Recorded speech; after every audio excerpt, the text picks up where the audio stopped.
Bismillah ar-Rahman ar-Rahim. Assalamu alaikum wa rahmatullahi ta'ala wa barakatuh.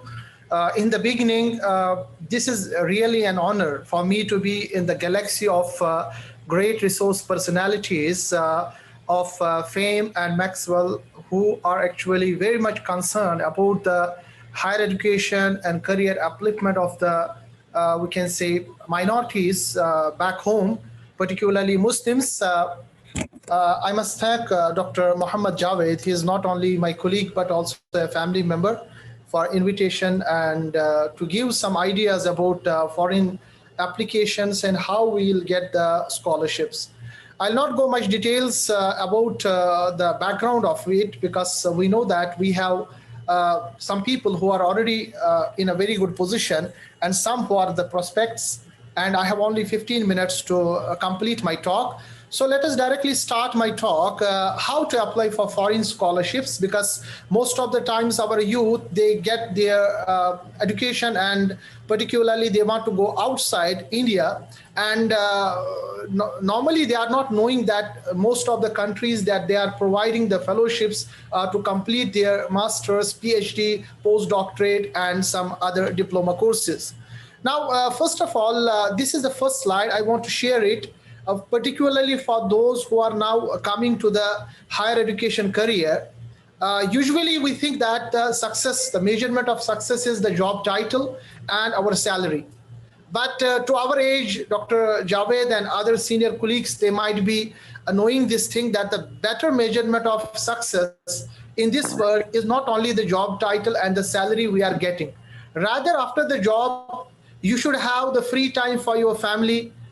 You should do whatever you are liking for. You should have to get the time for your physical health as well as the mental health.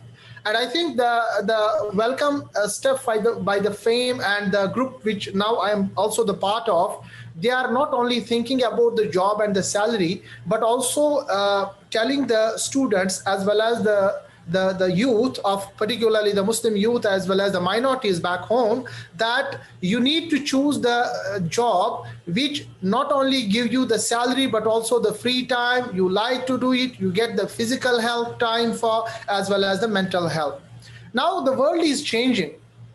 Basically, when we are talking about the subjects which need to be chosen for the future, I suppose these are some future prospects which need to be undertaken by our youth, because mostly when they are choosing for the career, they took those courses or those subjects which are not relevant for coming 15 or 20 years. The population growth is increasing, food security may be a big issue in the coming days, population pollution as well as the climate change is one of the issues. Invasive pests are coming, new diseases, COVID-19 is with us. It has changed all the perspective with us. So the WHO is saying that might be in coming years we might have some more pandemics. So these are some of the prospects which are open. Similarly, drug resistance is coming up, biodegradable material formation, why Dr. Muhammad Javed is also working his group also. So these are some of the issues like artificial intelligence, machine language, data management. These will be some of the issues for the engineering students for the upcoming future. Moral and ethical values are degrading, so these teaching things should need to be taken into consideration. Stress is one of the biggest issues of the world, so stress management, the course is related to stress management, psychiatry and psychology. These might be the subjects of the future, and also the entrepreneurship. Not only that you have a degree and you will get the postdoc for some year, finally you have to come into the industry where you will start off your own some startup. You have some for example your degree, and you can start a big small level factory or industry related to that particular subject. So now these are the steps, normal steps, how to apply for a scholarship. See, when we go outside for master, for PhD, for postdoctorate, usually you should think that we have two ways to apply. Number one is that countries, they are themselves setting some scholarships. Take the case of Malaysia. We have Malaysian International Scholarship available there. Every year the scholarships are there. I suppose after 1-2 years of disturbance, they are opening it now. go to Malaysia. Similarly, we have Turkey, we have Saudi Arabia, we have Japan. Erasmus Mundus Fellowship is there. We have similarly in DAD Fellowship from Germany. Similarly, we have Endeavour Fellowship from Australia. I will give a brief account of that.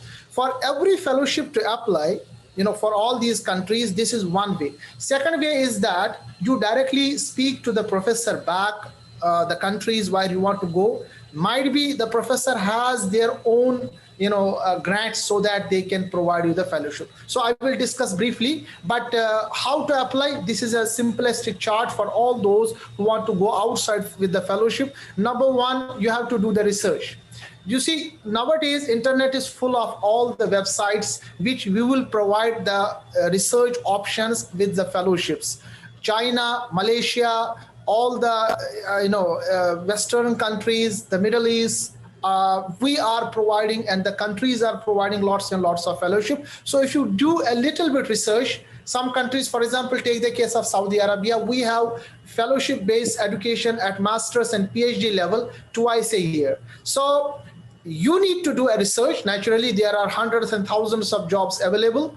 And particularly this group 5, I have seen almost every day, Dr. Javed and other colleagues, they are putting the fellowship options, links are available. So what we need to do after we get the research about the fellowship, we have to check whether we are eligible for the fellowship. Okay, eligibility is important. Then prepare the relevant documents. I will discuss what are those documents. Sometimes fellowships you required to write the essay winning, those essays which are, we call them winning essays. For example, they will ask you to write a research proposal.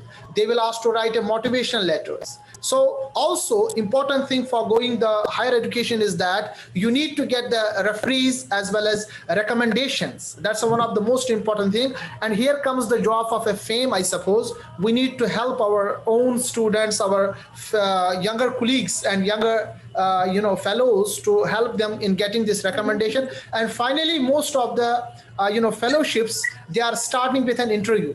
I remember my younger brother who got the Malaysian International Scholarship once. He prepared all the list and he was asked for the interview. Most of the fellowship, they ask for the interview, and this interview, they will ask you online. So we need to prepare all these things. These are the steps to get the fellowship. Now, what are the documents? Naturally, documents requiring is the academic transcripts you have. You need a curriculum vitae. And how to write a curriculum vitae, I have given some other talks. I will share my link also, because writing a curriculum vitae is also very important. Sometimes we are putting some irrelevant information and we are missing the exact information. Sometimes the format is not there and we are following some different things. Similarly, if you are going to study in US, for example, you require some special tests, SAT, GRE and GMAT, but if you are going outside Western countries, including Saudi Arabia also, you at least require TOEFL and IELTS. I think in Malaysia also. So these are the English proficiency tests. I think the FAME need to have some workshop about it and guide the students how to get and how to qualify these tests. Similarly, we require sometimes essays, sometimes statement of purpose to write. These are all requirements for Western countries. Letters of recommendation is important, as well as the cover letter, because you need to have a wonderful cover letter. Most of the students, they have everything there, but they are sending the sloppy cover letters, which are basically creating the problems, because cover letter is the first letter, first impression. I got now a mail from a professor from Malaysia, and she was asking me about one of my students. And the student has written a wonderful cover letter, and she was so much impressed that she has already asked the secretary to follow the student's CV for the fellowship in University Putra, Malaysia. So, okay, some of the tips, you have the do's and do nots for the application for these scholarships. For all those students, I think you need to apply as many as possibilities you can. The problem sometimes is that people, they apply in Saudi Arabia and they think that we'll get the position. They are not applying the other areas. This is sometimes suicidal. We need to apply as many possibilities as we have. Then we have to be confident while applying. We need to avoid the scholarship scams. This is one of the new things coming up. our students need to get the exact information on time. We need to allow the plenty of time, because sometimes scholarships, you get the scholarship after 6 months. So we need to think that the time should be plenty. We need to keep the record of all the documents requiring for that fellowships. What are those mistakes we need to avoid while applying for the scholarship? Number one, first of all, we need to think this scholarship is for what subject. This is very important. Also, we need to follow the instructions. Sometimes the people, they are not following the instructions and they are sending the sloppy applications and they are getting rejected. This is most of the cases we found, because we are also guiding our students and all our friends and back home. So the issues what we are facing is this issue. They have all the documents, but they are sending the sloppy applications. Even they don't check their letters, spelling mistake is there, proofreading is not there. So here require the help from your higher authorities, or brothers or friends or family members, as well as we can also help you. Similarly, sometimes we write the just 3 minutes left. Okay. Sometimes we are sending the essays and they are not getting proofread. Similarly, we are sending the information, transcripts and recommendations are not there. Sometimes we write the name of some person that he will give me the recommendation, but it's not there. And also missing the deadline is one of the issues. We send the applications after the time is already passed on. So I don't think to mention it again. These are the same things which I have mentioned. What you require for the international fellowship is passport, good CGPA score, recommendation letter, previous research experience if you have. You need to have some research techniques known. You need to get English proficiency test, IELTS or TOEFL. Sometimes you need to get GRE if you are going for US. Research proposal is important, and important thing is the good communication skills. These are some of the things which will get to the scholarship. So these are some of the countries you will look for. I think we have some other people, they will tell you about it. Malaysia is one of the promising countries. All the universities in Malaysia, they have a great ranking, QS. They are providing also the Malaysian scholarship, as well as Commonwealth scholarship is there. Saudi Arabia is a very fertile land for all the scholarships. We have our country, particularly Cowstry is there, which is providing and putting the fellowships online almost all the time. It's very promising fellowships are getting from there.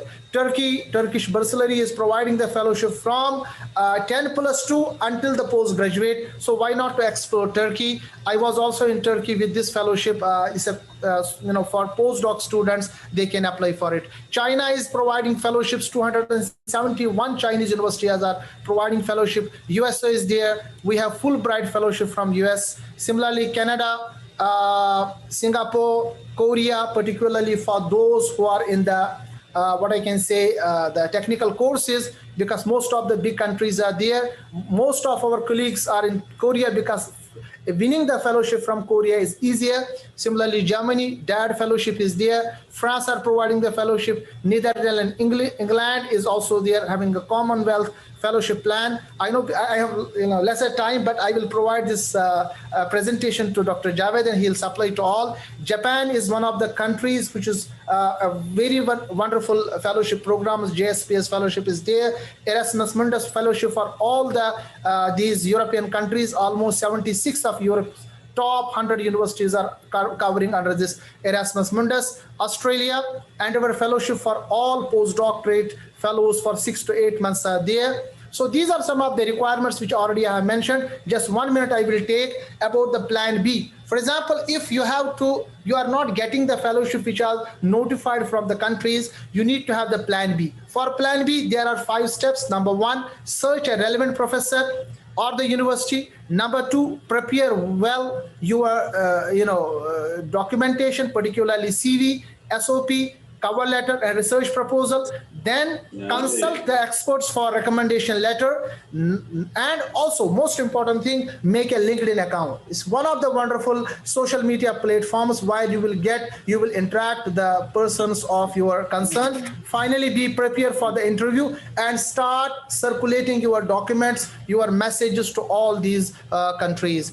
We have also launched a helping hand like FAME. We called it Kashmir Guidance. At this time, we have make it relevant for the Kashmiri students. Most of the cases, you know, the condition of Kashmir, particularly the educational level, as well as the people who are coming there. So this is an initiative we have started 3 years back, and our this time aim and goal is for the Kashmiri students. This is from this already in 3 years we have 68 students who have been placed in a number of countries, particularly the higher education. And also I have created, I think 2 weeks before, a channel we call my name, my Dr. Khalid Hakim, because here I am providing 3 minute video for all these things, how to write SOP, how to write letter, because these are the things which are missing from our students. I think I have ended my time. Thank you very much. Prof. Khalid, thank you for that, and sorry for the time, because we have invited Okay, yes, I know. next time, inshallah, we can do the more details. And Prof. Khalid is already, as he said, he's already giving the guidance and all these things from earlier. So you need to find the opportunities, and you need to try, you know, means that you need to try continuously to getting that one. Please mute yourself, who is not talking, please mute yourself. So thank you, Prof. Khalid, on behalf of our team. And